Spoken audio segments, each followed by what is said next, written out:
It's Wednesday, December 29. This is the news on PBCJ. I'm Gabrielle Thompson. Health Minister Dr. Christopher Tufton says personal responsibility is critical in the fight against the coronavirus COVID-19. His comments came at the last virtual COVID-19 brief on the Omicron variant and the possibility of the fourth wave. We have to recognize the importance of personal responsibility. No matter what we do, there are some undisputable realities that we have to face. Firstly, COVID is here, and it's here to stay. It is not going anywhere. As a result, we have to learn to live with COVID, but not necessarily as we have been living over the past 2 years.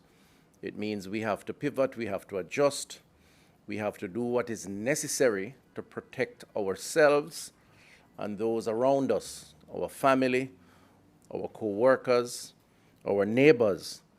And it means, therefore, that we have to recognize that every single Jamaican has a role to play.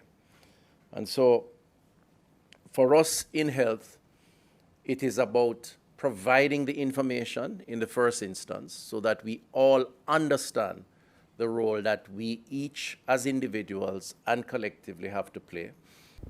In the meantime, Chief Epidemiologist Dr. Karen Webster-Carr gave a breakdown on this virulent strain. The overall risk related to the new variant of concern, Omicron, remains very high for a number of reasons. The global risk of COVID remains very high overall, and the current data indicate Omicron has a significant growth advantage over Delta, leading to rapid spread in the community and subsequent increase in hospitalizations.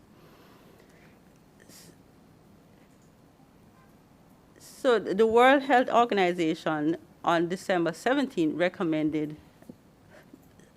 had some recommendations, many of which we know already. The use of well-fitting masks, physical distancing, ventilation of indoor spaces, crowd avoidance, especially during holiday periods, and hand hygiene to reduce transmission of SARS-CoV, including Omicron. The World Health Organization, WHO, on Wednesday said the risk posed by the Omicron coronavirus variant remains very high after COVID-19 case numbers shot up by 11% globally last week. We definitely see increasing growth rates of Omicron where it's being detected, and it's now been reported in more than 106 countries to date. There's a combination of factors that we think are leading to this increasing transmission. First are the mutations that are identified in the Omicron variant, and we know something about these mutations because some of these are present in other variants of concern. So for example, in Omicron, there are mutations that allow the virus to adhere to the cell more easily and infect the cell more easily. We also see immune escape, where we see increasing rates of reinfection in several countries. And then there's some preliminary data that's looking at the efficiency and replication of the Omicron variant in the upper respiratory tract as opposed to the lower respiratory tract in the lungs. So this combination of factors is likely leading to why we're seeing increased growth rates in a number of countries. Omicron is behind rapid virus spikes in several countries, including those where it has already overtaken the previously dominant Delta variant, the WHO said in its COVID-19 weekly epidemiological update. Several communities in St. Anne, Portland, and St. Mary are now benefiting from major pipeline infrastructure projects that were recently carried out by the National Water Commission. Some of these residents now have piped water supply for the very first time. With the completion of these projects, the NWC is now urging residents to become regularized by making their application for new supply connection, which can be done easily via its website at www.pbcjamaica.com. The process requires the presentation of a property title or current tax receipt. However, residents can also be facilitated through the company's informal contract agreement by presenting a letter of recommendation to include address verification from a justice of the peace. Residents can begin applying for new supply connection in the following areas.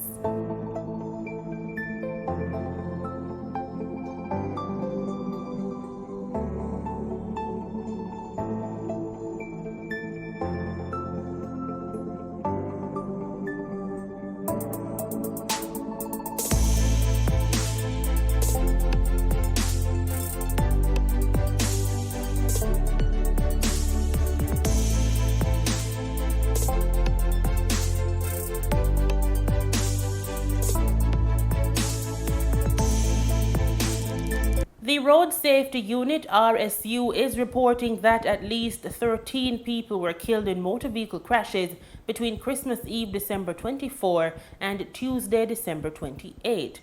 This has pushed road traffic fatalities in 2021 to 473. This is 40 more than the 433 who were killed in motor vehicle collisions during 2020. The 473 fatalities are the result of 326 fatal accidents. According to the RSU, fatal crashes and fatalities have both increased by 10% when compared with the corresponding period in 2020. The central bank has awarded 60 students bursaries totaling $20 million. We get this plus our regular market updates in today's business report.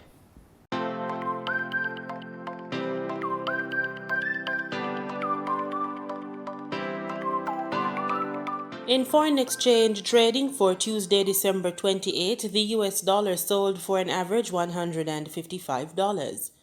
The Canadian dollar ended trading at $120.88. The pound sterling traded for $208.03 and the euro sold for an average $175.75. In Tuesday's trading session, the JSE Combined Index advanced by 2,916 points to close at under 400,000 units. Overall market activity resulted from trading in 100 stocks, of which 48 advanced, 35 declined, and 17 traded firm. The junior market index declined by 3 points to close at over 3,000 units. Stocks advanced for AMG Packaging and Paper Company Limited, Barita Investments Limited, and Blue Power Group Limited. Stocks declined for 138 Student Living Jamaica Limited, Access Financial Services Limited, and Berger Paints Jamaica Limited. Trading firm were 1834 Investments Limited, CAC 2000 9.5% preference shares, and Caribbean Assurance Brokers Limited. The Limnas and Bards Limited was the volume leader with over 21.4 million units, followed by Forex Company Limited with over 1.1 million units and Lumber Depot Limited with over 1 million units. In market data for oil, prices edged higher on Wednesday after rallying overnight as industry data showed a decline in U.S. inventories, boosting demand sentiment. Brent crude futures rose 16 cents or 0.2% at $79.10 a barrel. West Texas Intermediate crude climbed 5 cents or 0.07% to $76.03 a barrel. Both contracts are trading near their highest levels in a month, aided by the strength in global equities. Asset classes from oil to equities have clawed back losses from late November when the Omicron variant of COVID-19 sent investors scurrying for safety. The Bank of Jamaica BOJ has awarded 60 students bursaries totaling $20 million. In May, the BOJ launched its 60th anniversary educational bursary program, which awards bursaries to 60 students from selected primary, secondary, and tertiary schools based on their academic performance, leadership abilities, and participation in service clubs. The bursary is valued at $100,000 for each primary school awardee, $200,000 for each secondary school awardee, and $600,000 for each tertiary school awardee will be applied towards the tuition and additional educational expenses for the benefit of the students in the new year. The primary and secondary schools were selected by the Education Ministry and were chosen on a priority needs basis and identified as having a significant number of students on the Program of Advancement for Health and Education path. In a recent statement, the Bank of Jamaica thanked the Education Ministry for its guidance during the development of the criteria and the evaluation process. Governor Richard Biles said, quote, "Education has the power to move countries and its people forward, and Bank of Jamaica believes in supporting, nurturing, and investing in our human capital. We launched this initiative aiming to empower young Jamaicans to learn, earn, and ultimately be the leaders of tomorrow." End quote. The BOJ has congratulated the successful applicants, encouraging each awardee to continue the pursuit of excellence in their education as they position themselves to be future leaders of Jamaica.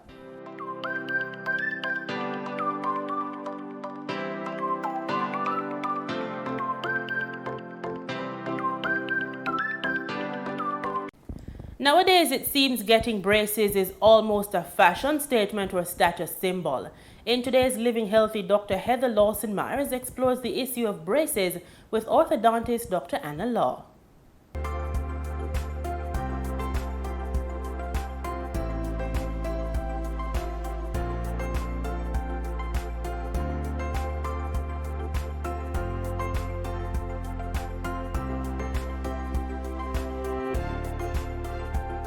Hi, I'm HD. Welcome to another episode of HD's Jazz.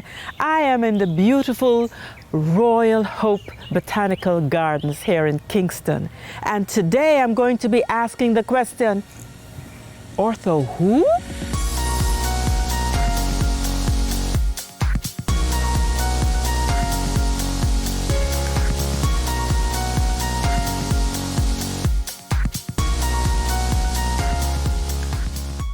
Anna, I'm not sure if it's me, but it seems as if these days everybody wants to wear braces. It's almost like a status symbol, like jewelry or something that you would adorn yourself with. Right, well, as you know, braces are not jewelry. It's not something that you put on and then take off whenever you feel like. It's a treatment. We need your teeth to move effectively, safely, so that the bone is not damaged, the teeth are not damaged, and you end up with the teeth looking nice and fitting well at the end of the whole process. Yeah? Yeah, so that would mean that you probably have to have quite a bit of training to be confident to do that.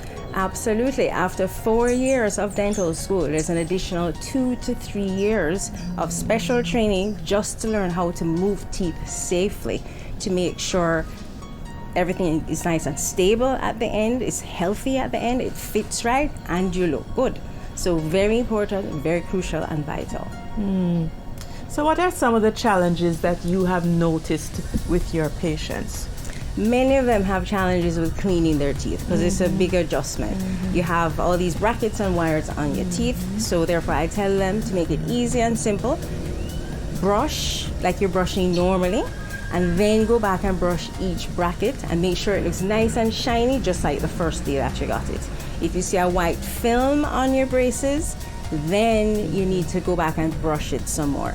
With flossing, we provide flossing aids to get the floss underneath the wire so they can get that nice and clean. And I tell them to do it while they're watching TV or the news or something like that, so it just doesn't interfere with their time. Otherwise, they wait until bedtime, you're tired, you're exhausted, you fall asleep, and you say tomorrow, and then of course tomorrow never comes. So we don't want them to do that. Well, our Jamaicans too.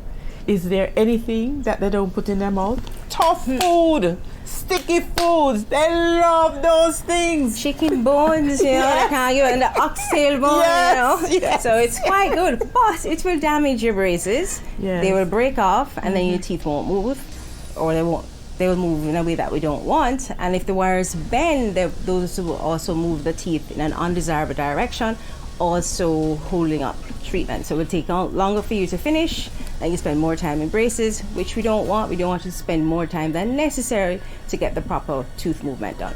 Yes. So you would summarize by saying, brush well, brush as if you would normally brush, then go back and brush the brackets until they're nice and shiny. Exactly. Floss while you're watching the news. You can't say you don't have time to floss if you're doing that. Use the aids that you would provide and stay away from the jackass corn and the buster mantis backbone and the chicken bone and the oxtail bone. And you have to brush after each meal. Okay. Yes. Additional brushing. Boy, this braces thing is quite an investment in time, but at the end, it's worth it. Absolutely. And after all that home care, it's still necessary to go to the dentist more often. I usually recommend every 4 months while in braces, more often for a few patients, but on average every 4 months during braces. After the braces are removed, they can go back to their normal cleaning schedule. All right. So ortho who? Orthodontist, the specialist who has trained over 6 years beyond university to learn how to carefully move your teeth to a perfect alignment. Listen Don't bother with the chicken bones or the oxtail bones or the jackass corn or any of the tough crackers when you're wearing braces. You can break brackets and you can bend wires, which will lengthen your treatment. Brush well, brush consistently. Floss while you're watching the news. Listen, catch you next time. Facebook, YouTube, and our LFD website. See you next time on HD's Jazz.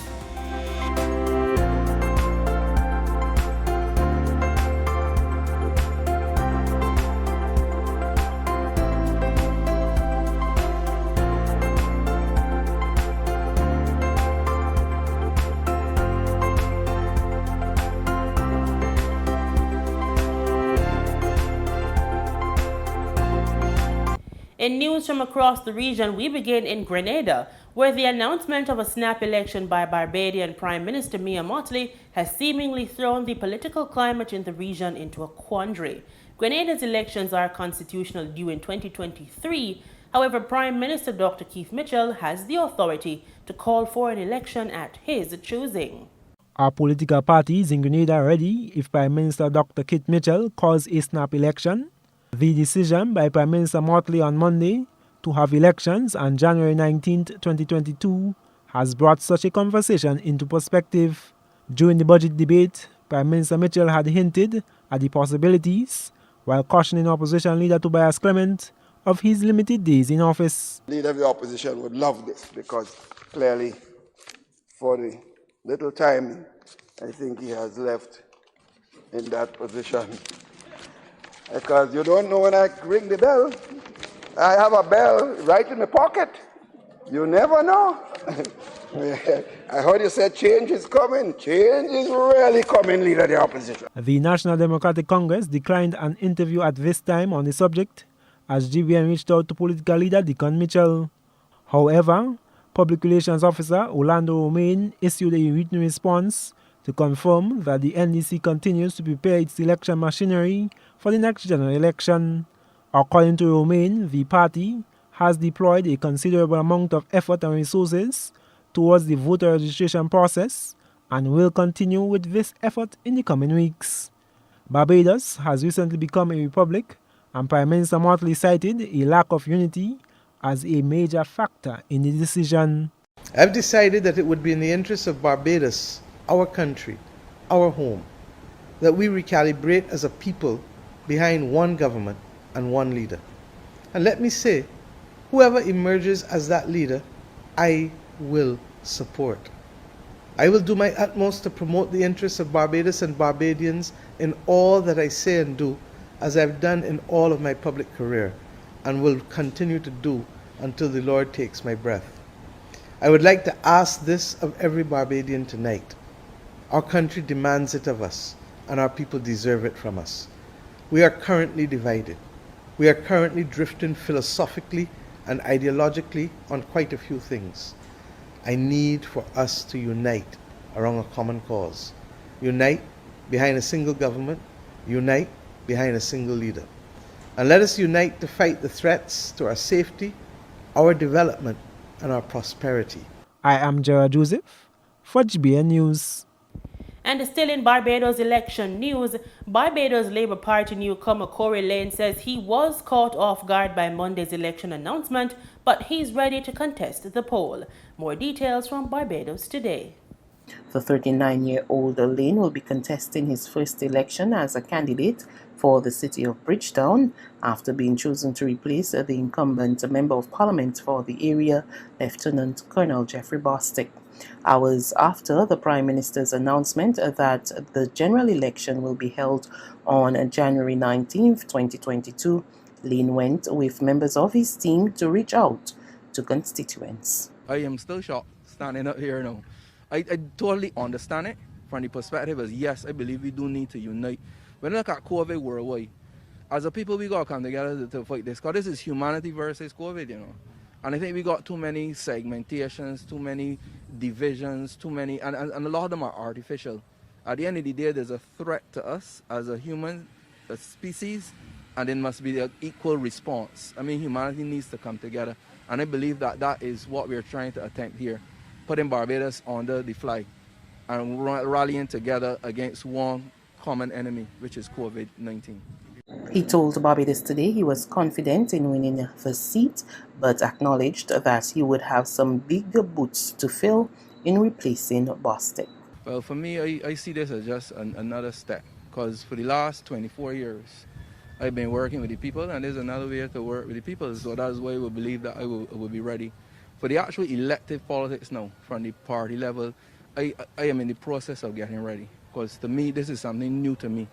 Working and serving people, not new. Working in this capacity, new.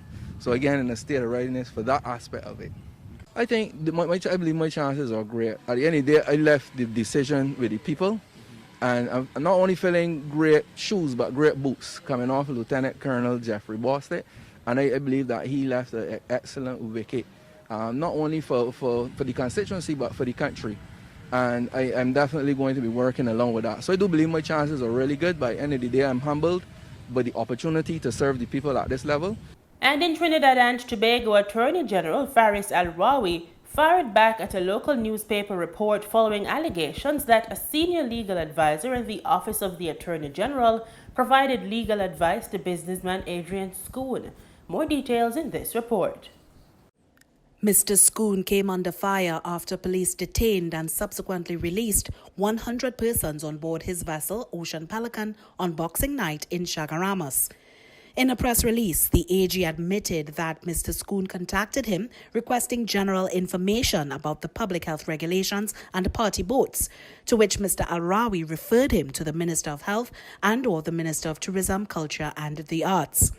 The release noted that the Attorney General cautioned Mr. Schoon to ensure the law is observed. According to the newspaper article, a letter was subsequently written to Minister of Health Terence Dialsing, advising the Minister of the intention of converting the vessel to a restaurant and bar safe zone, and outlined the terms of the space on advice given from the Attorney General. The AG said no legal advice was given to Mr. Schoon, and he did not see or authorize the letter addressed to the Minister of Health by the businessman.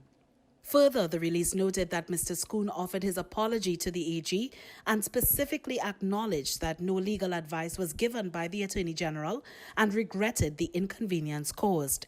Police indicate that the Director of Public Prosecutions has been consulted to determine any breaches of the public health regulations. Investigations are continuing. Ayana Carter, TTT News. In sports, we opened the innings with cricket. Opener Matthew Nandu led the West Indies under-19 to an 8-wicket win over South Africa under-19s in Tuesday's second Youth One-Day International. The left-hander struck an unbeaten 42 as the hosts overhauled a target of 104 in the 24th over at Arnoldsville Stadium to draw level in the 4-match series. The Windies had suffered a disappointing defeat in Sunday's opener. Nandu hit 4 fours, adding 58 for the second wicket, with Teddy Bishop 25, before posting a further 42 in an unbroken third wicket stand, with captain Akeem August making 28 not out. Over now to the sport of kings, horse racing in Trinidad and Tobago. Affirmative took the year-end honors by capturing the Gold Cup at the Arima Race Club. Here are highlights of that triumph on Monday and more of the action from the Santa Rosa Park from TTT Live Sports.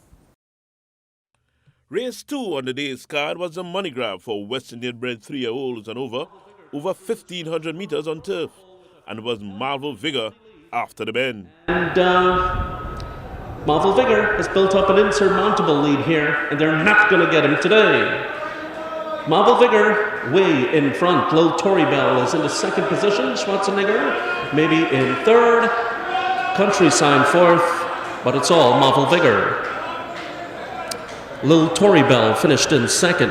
Schwarzenegger third. Race 3, the Playway modified benchmark handicap for 3-year-olds and over, rated 50 to 35, over 1,350 meters, was also a done deal coming into the final stretch. As they come past the 400 to the top of the stretch, Pawanaputra opens up by a half a length. Nuclear Fire back to second, Passionate racing in third. They come through the stretch with just over 1 furlong left to run here, and it's all Pawanaputra showing the way by 3, by 4. Colonel James trying to come through the inside of Nuclear Fire, but they're coming down toward the finish here, and it's going to be Pawanaputra. Pawanaputra straight and strong. Pawanaputra to win it. Nuclear Fire second, Colonel James third. Atalanta came running on for 4. Race 5 was the Pick 4 benchmark modified handicap for 3 holes and over, rated 40 to 25, over 1,100 meters, and Mano Sariba had to hold on to take this one. Here's the finish from 400 meters out. Around the far turn run, 400 to go, and on the front end here, Game Changer looking for room as they come off the turn into the stretch. Game Changer and Mono Sariba has the call though by 1 length. Game Changer is second. We come back to Prince Connor and My Pleasure. Mono Sariba being confronted by Game Changer. Here she comes. Game Changer on the outside of Mono Sariba, who's holding on. Mono Sariba, Game Changer surging late. Another one going to be close. Mono Sariba holds on. Mono Sariba holds on over Game Changer. Prince Connor ran third. Wayne Cunningham, TTT Sport. And with that, we're out of here. Join us tomorrow, same time and place for more news and sports, right here on PBCJ, the People's Station.